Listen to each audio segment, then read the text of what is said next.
Hello, I'm Julian and welcome to my month 29 video. Yes, that's right, that is how long I have been doing this TBR project. It is November 2025 and I have been making some very slow progress so far. It is already the 10th of the month. I haven't updated previously because I was A, busy, and C, had a terrible cold. But I'm feeling a little bit better now.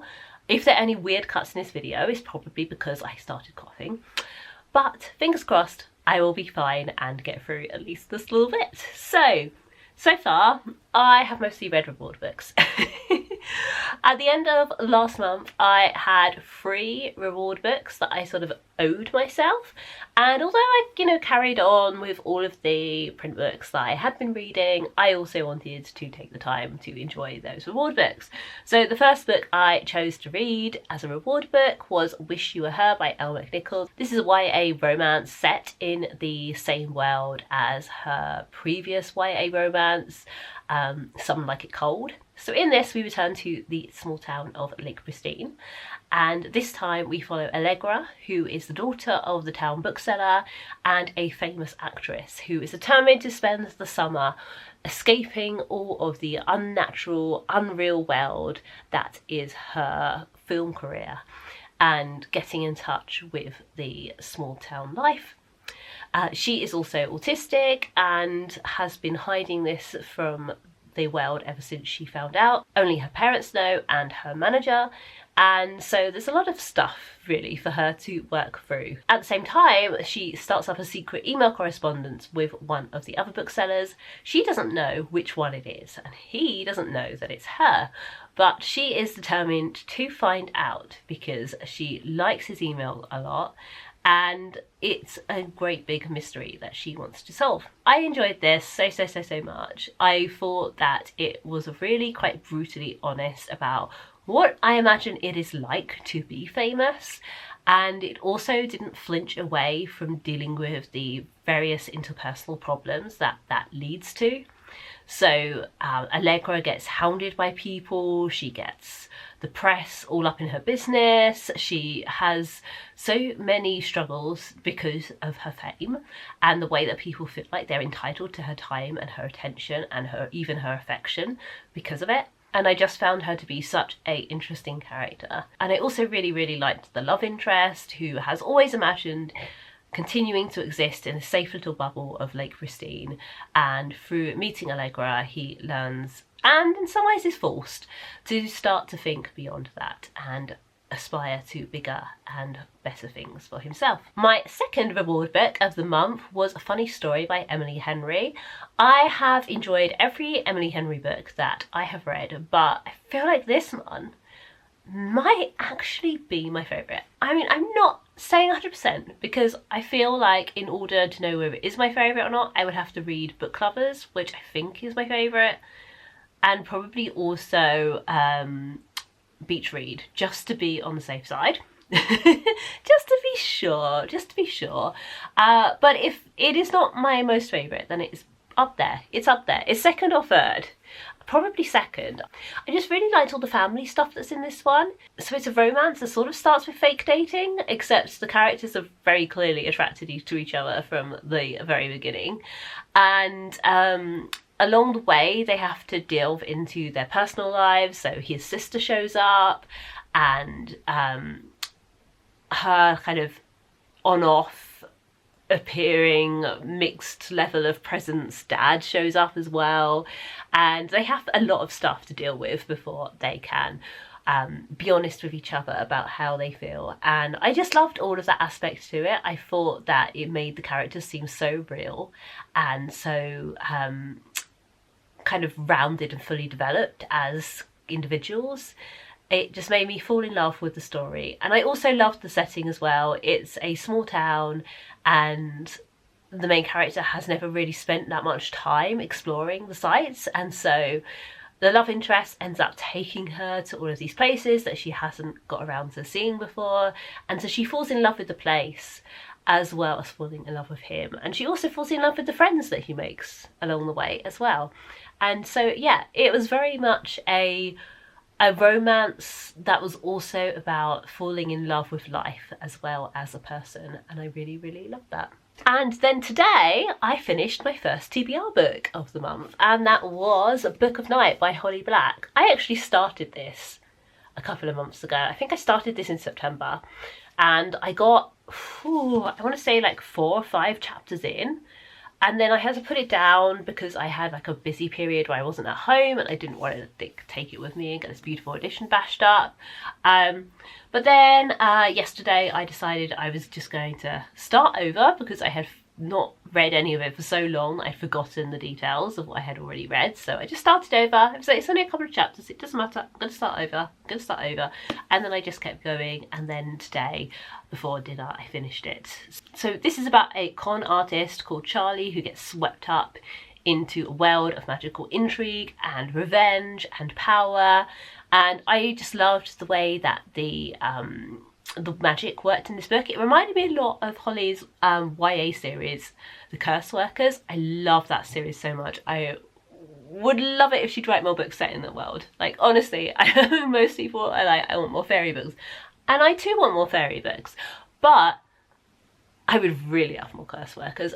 Adore that series, and so this was very reminiscent of that, and I appreciated that. This is an adult novel, but yeah, I feel like it still had very Curse Workers vibes.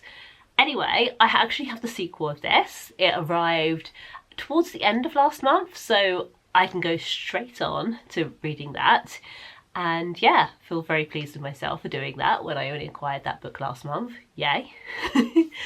And on my currently reading pile, I have 3 TBR books and 1 continuing audiobook, which I have been listening to every now and then for the last couple of months. So the audiobook is Sound Effects by Julian. I am still really, really enjoying this, but the facts are just so brilliant. I'm just enjoying everything I'm learning so much. I don't want to binge it because I want to have time to really absorb it and be like, oh my god, that's so interesting, and then tell my partner what's the fact. Like, literally, we were walking along and I was like, right, I have to tell you the facts. I have to tell you the facts that I learned from Sound Effects. Like, it's so good. That there was just like stuff in there, like cells make a sound, and like how bats and their like natural sonar works, and all of this amazing stuff about the animal world and sound, and how like humans and birds share the gene for like song and language. Oh, it's brilliant. Anyway, so slowly working my way through that. And then my physical TBR, I am very slowly also working my way through Happy City. I'm not quite halfway yet, but I'm there. And every now and then I read a little bit, and again, I don't want to rush it. I really am savouring the learning experience that is this book. So yeah, good times. Another book that I am savouring, though getting through at a much faster pace, is A Half-Baked Idea by Olivia Potts. I'm saying savour because this is a book about food and also grief. It is a memoir about the author's experience when her mother died, when Olivia was only 25, and she struggled to go back to her career as a barrister, and ultimately decided to leave that job and enroll at Le Cordon Bleu as a potential patisserie chef. And I just love the way that it is unflinching about how hard she worked to avoid her grief, how much she didn't want to think about it, didn't want to process it. But over the course of learning to bake and craft weird and wonderful and beautiful pastry things, and cut fruit into interesting shapes, and do very strange and amazing things with chocolate, she finds herself having inevitably to come around to the faults that she has been avoiding for so long. It is gorgeous. I am flying through this. I feel like I've only started it a couple of days ago, but I'm already on page 262. So I don't think it will be long before I finish this, because it is only, let me see, acknowledgements, like 358 pages long. Yeah, so not that long left now. I'm like here. And yeah, I am enjoying this enormously, and will be quite sad to leave it behind. I've never read like a food memoir before, so yeah, I have some like on my TBR that I just haven't got around to yet. So I think, yeah, this will be the first probably in a series. I ended up, after finishing reading a couple of memoirs last month, going through my shelves and pulling out all of the modern memoirs. I left some books that were like a bit older because I felt like they were probably, or at least possibly, harder to read than the more modern stuff, and sort of focused on modern memoirs. And I flicked through them as well to check that like they had like chapters because I just basically want to kind of continue with this memoir journey, but stick with stuff that's easy to read because I'm going to be reading it at the same time as other books. So it needs to be put downable really, so that I can kind of focus the long periods of my reading time on fiction, because I have so much fiction to get through.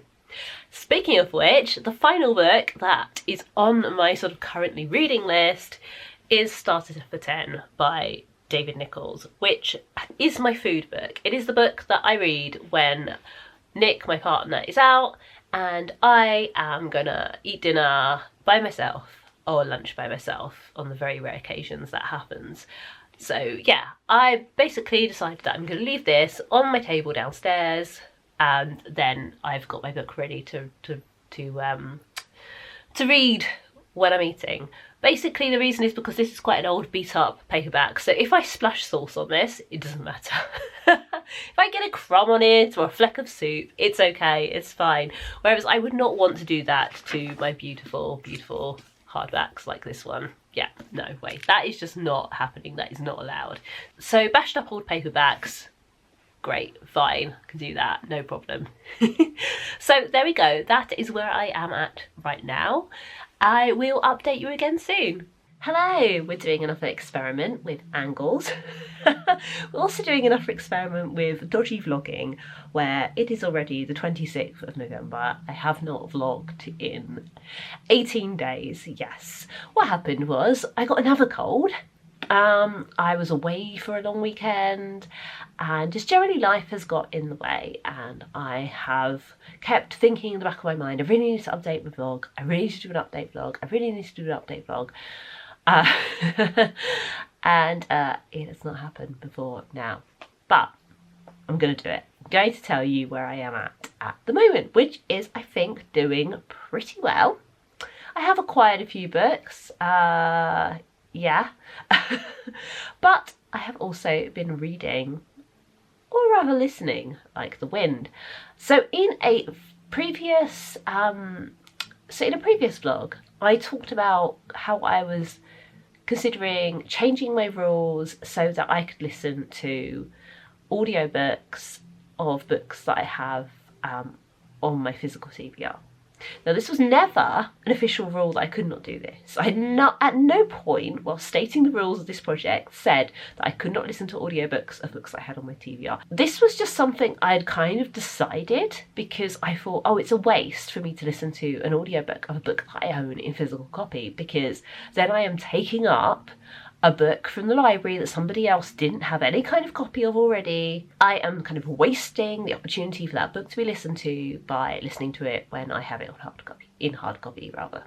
And yeah, I changed my mind about that because I realised that listening to some of these books would be actually a good move for the library, because quite a lot of them are older books where they're not being borrowed that much, and so, you know, there's not really any competition. I'm not holding anyone else up from listening to this book, and B, it would just help me get some of these books out faster because I really need the space.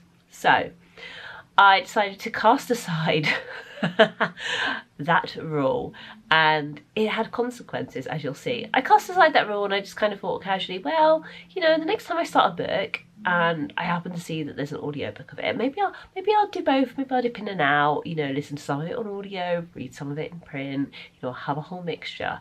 And then I didn't do any of that for a couple of weeks. But before I get into all of that, I'm going to tell you about the favourites, which I listen to as an audiobook, a reward book. I really enjoyed this. This was unputdownable. It was one of those books that I just sort of disappeared into for a couple of days, and yeah, it was my whole world whilst I was listening to it. So The Favourites is a retelling of Wuthering Heights, which I found an interesting experience because I didn't like Wuthering Heights very much. I just found it really overdramatic, and I mean that's kind of the whole point, isn't it? The melodrama, the whole like fates and love and oh we're all so doomed of it all, which is honestly an attitude I find kind of tedious. It that kind of fatalistic love, I'm just like, get over yourselves, man. It's not for me. And so yeah, I did enjoy the frame story guy, you know, the dude who's just like, let me tell you this story. He was great, just like so thriving on these other people's drama, but yeah, the actual story, like the main bit of it, not for me, not for me, not for me. And so it was with some trepidation that I approached The Favourites, even though I heard good things about it. Lots of people enjoyed it a lot. I also was worried because it's a sports book. The main characters are ice dancers, Olympic level ice dancers. I've not really ever paid that much attention to the skating parts of the Olympics, to be honest. You know, I've watched it when it's on and thought, oh yeah, that's very pretty, but I've never really paid much attention, and now I kind of feel like I might next time. I might actually have a watch, because the intensity of the drama and the time spent rehearsing, practicing, building up their abilities in this book was actually one of the most fascinating things about it. So it's essentially about two ice dancers and their on-off dramatic relationship. It loosely follows the plot of Wuthering Heights. It also kind of loosely follows the characters of Wuthering Heights, but I preferred the ending of this, I've got to be honest. And so yes, it is a little bit melodramatic. It is full of characters who are very highly strung and quite dramatic and obsessed with each other, or with ice dancing, fame, success, all of the above. But all of these things combine to make a book that is just very, very, very, very gripping. I enjoyed it a lot. Then I was away for the weekend and I took my e-reader, and I decided to finally, after about 1 million people had recommended it to me, and it had been on my TBR for ages, read Wintering, The Power of Rest and Retreat in Difficult Times by Katherine May. I really enjoyed this. It is as good as everybody says. It was actually quite different from what I was expecting, but then I don't really know what I was expecting. Like, I was surprised by this book, but I just couldn't really put my finger on why. I guess it's a much more wintering kind of book than I expected it to be. So it's gentle, it's not neat and tidy, it doesn't come to any sort of like bullet pointy conclusions, it doesn't give you some takeaways all wrapped up in a neat little box. It's really quite a contemplative book, and one that will get you to think as well. And I did really enjoy that about it. It was also really interesting to read it in very, very autumnal, cold, wet weather. I did read it partly on a sun lounger in a spa hotel, which was also quite a nice experience because I felt like I was kind of hibernating in this kind of safe, warm space, having this little bit of indoor summer. And I feel like that kind of indoor spa hotel summer is kind of peak winter in a way, because it is just like really kind of slowing down, just being like, I am spending the day just relaxing. And so yeah, I would recommend it.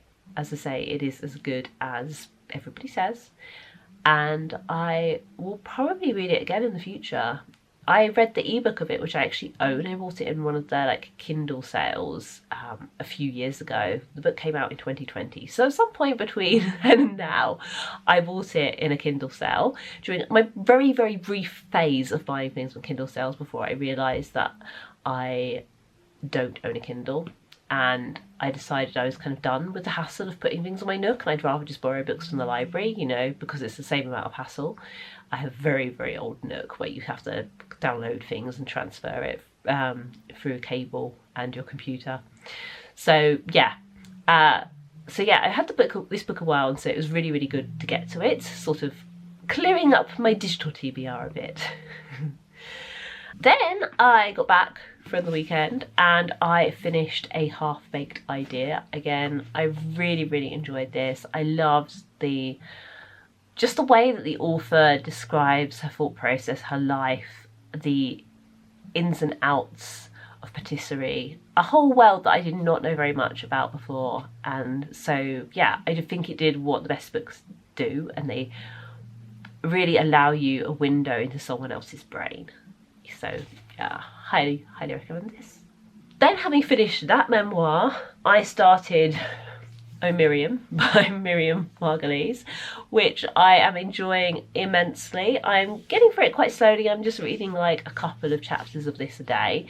It's very rude, very crude, very funny.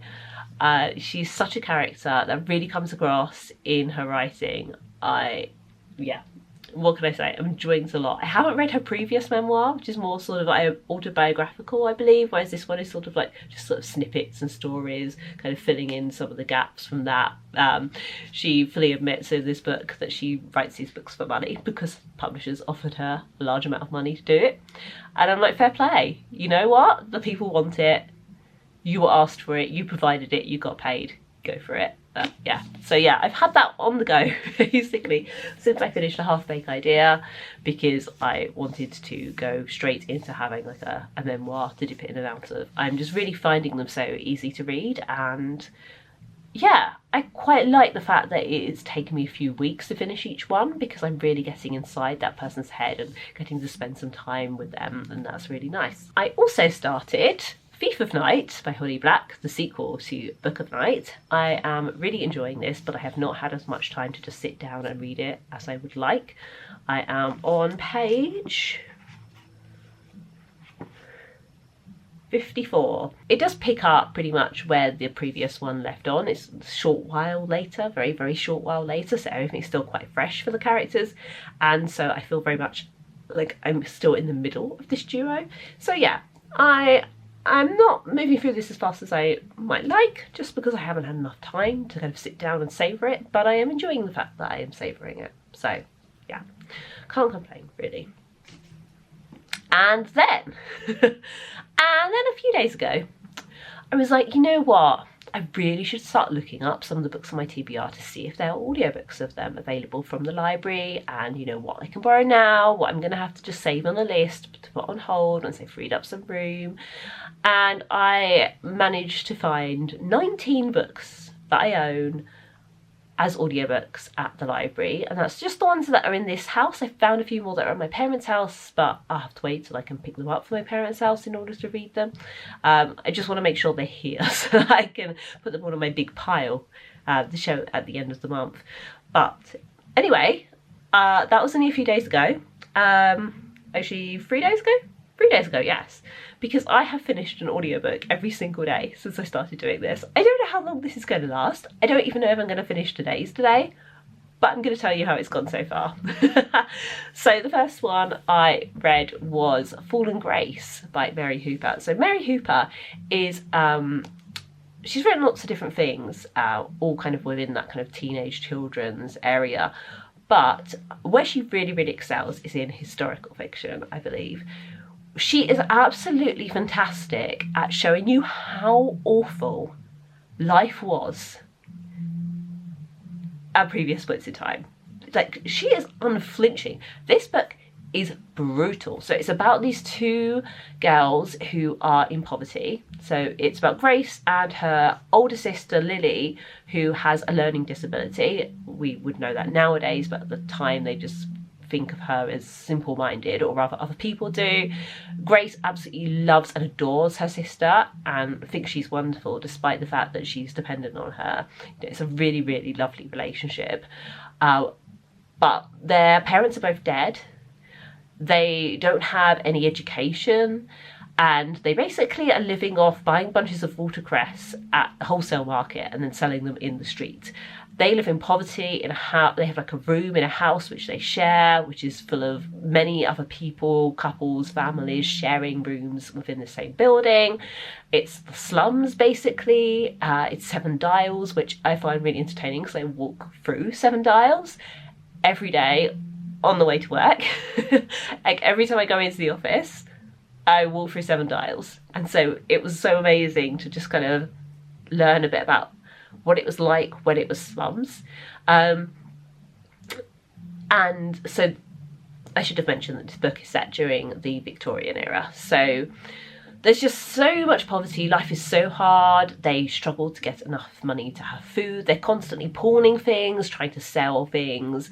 All the people around them are like involved in crime because they have no other option. You know, there are people who in their times of plenty make an honest living, and then when things get desperate they turn to crime because they don't have anything else to do. I don't really want to talk about like what the plot is too much because it's so interesting how it all kind of builds up.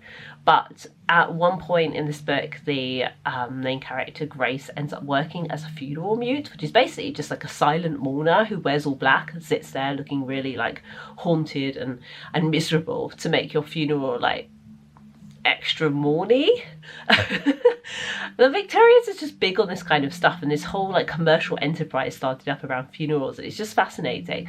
But anyway, as I was saying, what I really love about this author is that she's completely unflinching about how utterly miserable life must have been in so many ways for people in poverty, but she still makes a compelling story out of it. And I love it because I really think it shows that historical stories don't just have to be about the rich and the powerful. They can be about ordinary people. They can be about hard lives, but still be entertaining and still moving, and still you can find yourself rooting for the characters to succeed and get what they want out of life. So yes, I really, really, really enjoyed listening to this. The audiobook is also fabulous. Like I just loved the narrator and how she's told the story. Fabulous, would highly recommend. Then yesterday I listened to How I Won a Nobel Prize by Julius Taranto. So this I actually originally got as an audiobook from NetGalley when it was coming out. So this came out in 2023. I requested the audiobook.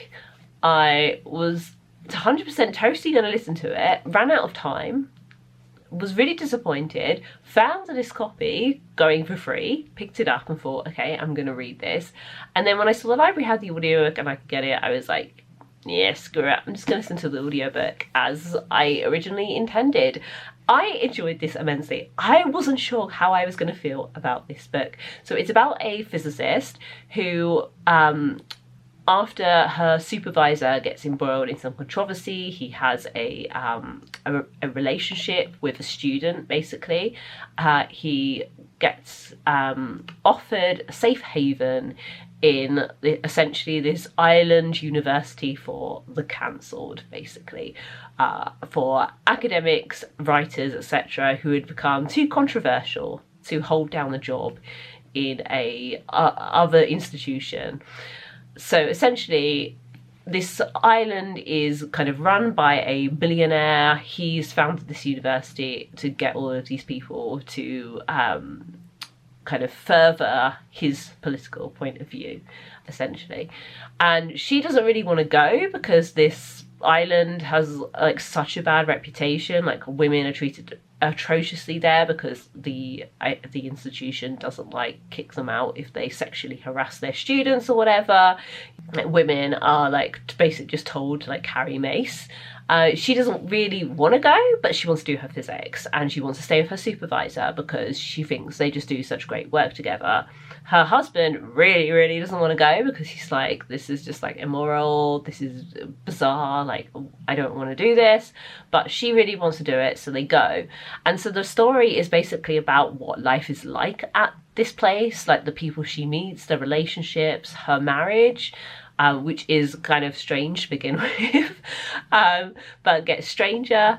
And yeah, I really wasn't sure what this book was going to be like. You know, I had no idea. I was just intrigued by the premise, and I ended up loving it in the end. Like I really, really loved how everything played out in the story. I just thought it was so interesting, but also really, really fun, you know. Like, yeah, it was just fun. I enjoyed it a lot. What more can I say? I don't want to talk about it too much because I feel like it's a book that would really hold up to discussion. If you do read this, please let me know, because I would love to talk to you about it.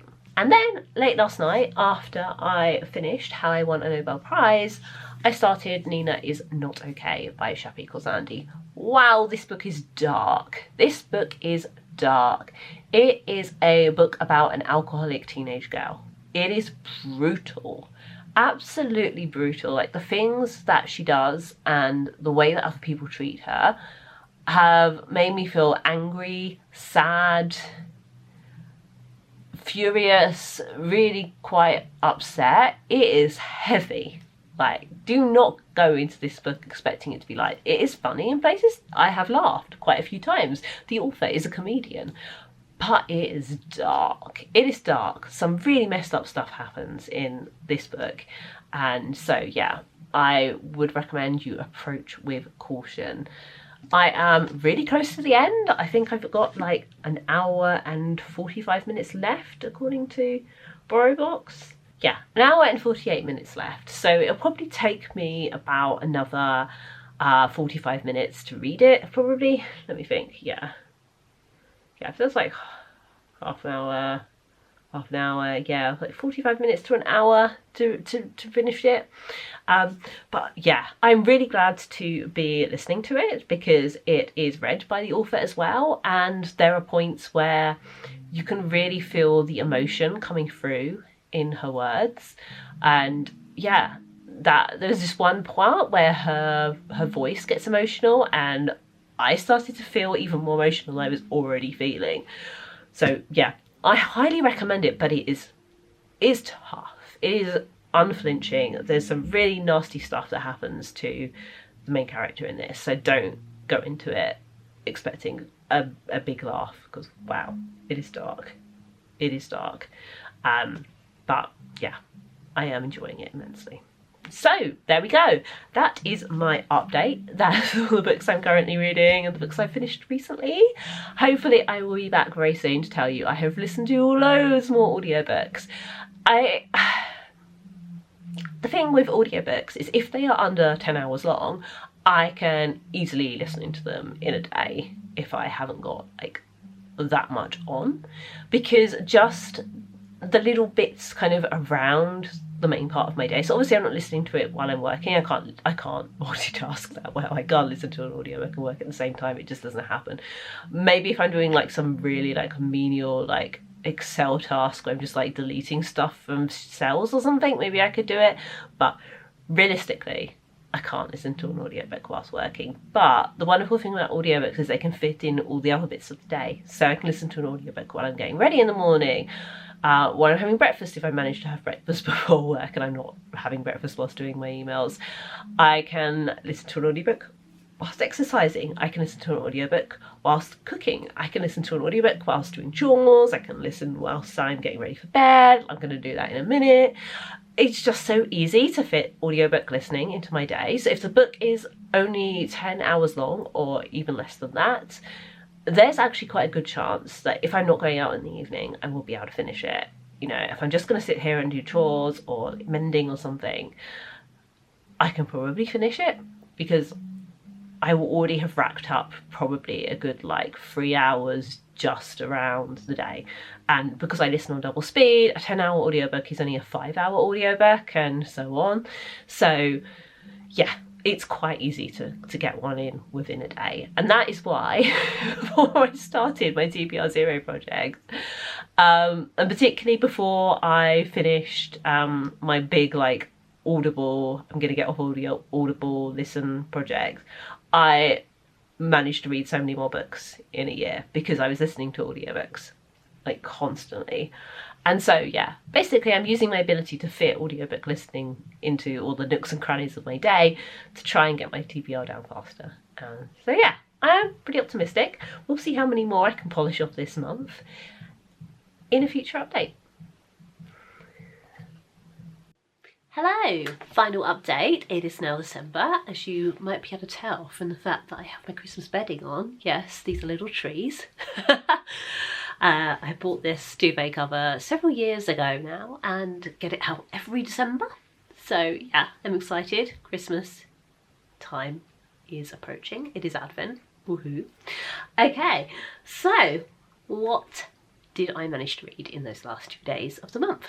So, of course, first I finished Nina Is Not Okay. As I said before, I loved this. It was just so gripping, so dark and yet compelling. A really, really incredible book.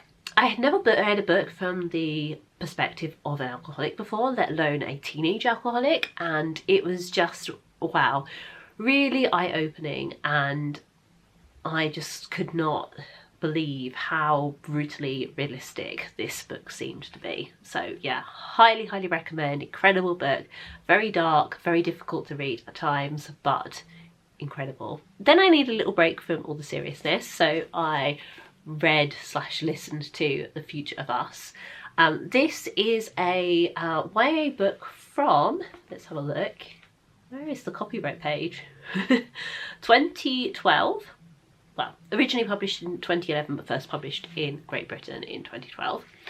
And it is set in 1996. It's about two teenagers who, when one of them is setting up her new computer to connect to the internet, discovers Facebook, like in the future, and that she's on it and can see her past, and they start making changes to their lives based on what's happening to them in the future. I thought it was a really interesting concept and quite a fun book, and it was just what I needed as a little break after reading Nina Is Not Okay. Then I finished, and this one I actually read in print, Oh Miriam, Scenes from an Extraordinary Life. So this is actually Miriam Margolyes' second book, I think. So there was another one before this, which I'm guessing is more sort of like straightforward autobiography. This one is more sort of snippets and opinions. It was so much fun. If you know anything about her, you'll know that she is an actress who has become quite famous in her later years. She's in her 80s, for being rude and crude and a very funny talk show guest. So she's had a very interesting life, and it was just a lot of fun. I loved having this to kind of dip into whenever I like had a quiet moment and just wanted something easy. It was just great, and I loved it, and I love her. Like, she just comes across as the most like open, honest, but also like kind and interested person. Like, she seems genuinely interested in other people, and her worldview is just fantastic. So yeah, kind of an inspiration to us all, I feel. Would really recommend this if you want something fun and kind of easy to drop it in and out of, but also thought-provoking, a little bit inspiring, a little bit motivating, but mostly just fun. Then last of all, I've read my first Woodhouse. I had The Adventures of Sally on my TBR for a while. I think I picked it up because it's a standalone one, and I thought, you know what, if I'm going to give them a go, I will read one of the standalones. And so this follows Sally, who has inherited some money and decided to spend it by going to France, where she happens to overhear these two English guys having a conversation about her. They don't realise that she's American and can understand every word they're saying. They assume that she's French. And yeah, stuff goes from there. The opening of this book I particularly enjoyed because it's before she travels, and she's at the boarding house where she's been living, having a sort of farewell dinner, and there's a whole bunch of characters described there, most of which don't recur again. Like, the attention to detail in the characterization is fantastic, but it's very funny, and it sets up Sally's relationship with her brother, which echoes throughout the book. And yeah, I just found this really, really enjoyable. It was just an incredibly relaxing listen. It was another one that was just fantastic when I was like having a bit of a tough day and I wanted to be cheered up. Like, I just raced through this, to be honest, because I was very much in the mood for that kind of thing. I'll definitely be reading more books by this author. I don't know whether I should just kind of do some standalones, do some more standalones as reward books, and then yeah, I can kind of launch into the series once I have a smaller TBR, because yeah, I really can't add more series to my plate at the moment. Oh my god. just too many going on. I need to clear some off, finish some off. I have so many series as well waiting for me to start, where I own the first book or own a later book and I can't read them until like I've got the time to commit and finish the rest. So yeah, no series for me at the moment, but maybe I might pick up some of the standalones. So there we go, that is the end of my recap. Now it is time for the tally. So this month I read one ebook that I got from NetGalley, 2 audiobooks that were just like reward books, nothing off my TBR, 1 ebook that I owned. I had bought it years ago, that was Wintering, and was quite happy to have finally got around to it as a reward book here. And as for the TBR books, thanks to my new rule change audiobook thing, I read a whopping 8 TBR books this month. I did also acquire 5 new books, although a couple of them are really short / may actually be kind of reference books. I haven't decided on whether I'm going to read them the whole way through or just leave them there for reference. So they may come off the TBR naturally without me having read them. And also I offset that a bit because I also DNF'd 2 books. One of them was a book that I hadn't ever like chosen to pick up for myself. I think I got it in a goodie bag at an event, and it was a short story collection, and I just realised that I didn't have any interest in reading the stories, so I decided to donate that right away. That had been on my TBR for so long, I can't even tell you, like years and years and years, so it was quite a relief to actually admit that, you know what, just because I have it doesn't mean I have to read it, you know, especially as it wasn't a book I picked out, it was just literally given to me. It was just given to me in a goodie bag. The second book I DNF'd was a romance book. I picked it up, realised after a couple of chapters that it was actually quite dated and that I was going to find it really difficult to get through, and I just decided, yeah, okay, that's it. I'm going to let that one go. So I gave that one away as well. So there we go. That is 10 books out, 5 books in, so 5 books have come off my TBR this month. Round of applause for me, please. Thank you so much for watching. Please give this video a thumbs up if you enjoyed it. Let me know if you read any of the books that I mentioned in this video, and if you have any recommendations for me. I keep asking that even though I should really not have recommendations, but you never know, it might already be on my TBR, in which case I can read it right away. If you are doing your own TBR Zero project or another similar plan to read more of the books you own, please let me know in the comments how that is going and where I can follow along with that if you are documenting it. You will see me again soon. Bye!